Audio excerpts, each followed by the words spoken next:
title, she was just 12. But what she did for a buried millionaire shocked the world. In a quiet corner of the city, an old, forgotten cemetery stood still under the weight of time. No flowers, no footsteps, just silence. But every Friday afternoon, a little girl with worn-out shoes and muddy hands walked in quietly. Her name was Emma Reyes, just 12 years old. Innocent, yet with a heart that saw more than most. Emma didn't have an easy childhood. Her father had walked out on them when she was small, and her mother worked 2 jobs cleaning hotel rooms just to make ends meet. But Emma never complained. Her heart was full, not of bitterness, but of wonder and kindness. Where others saw silence, she heard stories. Where others passed by, she paused and cared. One day, while walking home from school, she wandered into the cemetery. Her eyes caught a broken, half-buried tombstone covered in weeds. She knelt to read it. Jacob W.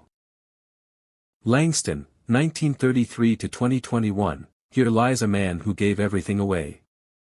Emma felt a strange chill.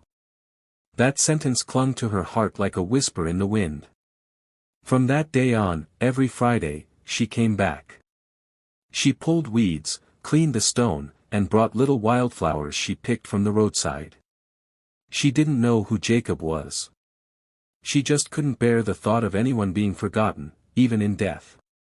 One day, at the school library, Emma typed his name into the computer. What she found left her stunned.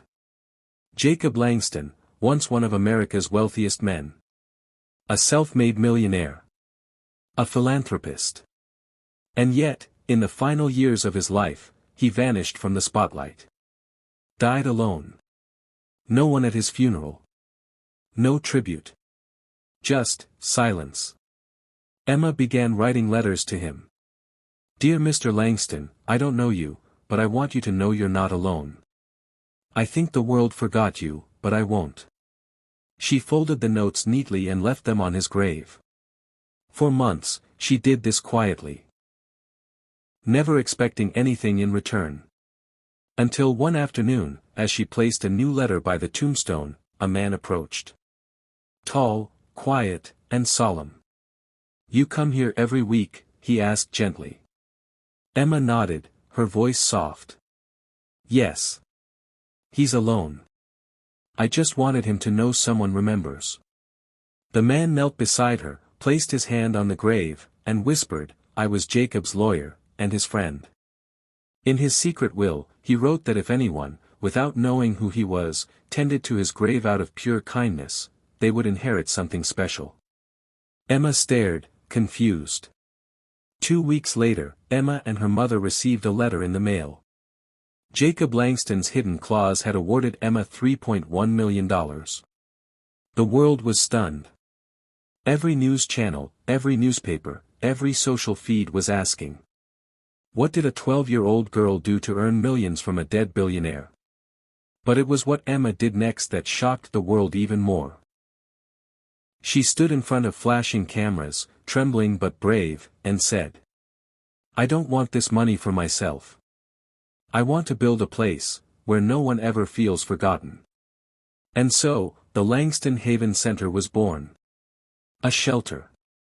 A home. A light. For the homeless, the elderly with no families, the kids left behind. A place where people were remembered, honored, and held close. Emma visited every week. She read books to children, held hands with lonely grandmothers, and planted flowers in the courtyard just like she had by Jacob's grave. Soon, a movement swept across the country. #The Emma Effect. A child's kindness had awakened hearts that had long been asleep. 6 years later, Emma turned 18. At the opening of the 4th Langston Haven Center, she stood before a sea of people holding the very first letter she had written Jacob. With tears in her eyes, she read aloud. I didn't know this letter would change anything. I just wanted someone not to feel alone. I was just a little girl with muddy hands and a bit of hope, and sometimes, that's enough to change tea. The message. One small act of kindness, one quiet moment of compassion, can echo louder than fame or fortune. Emma didn't save Jacob's life. She saved his memory. And in doing so, she reminded the world that humanity still breathes.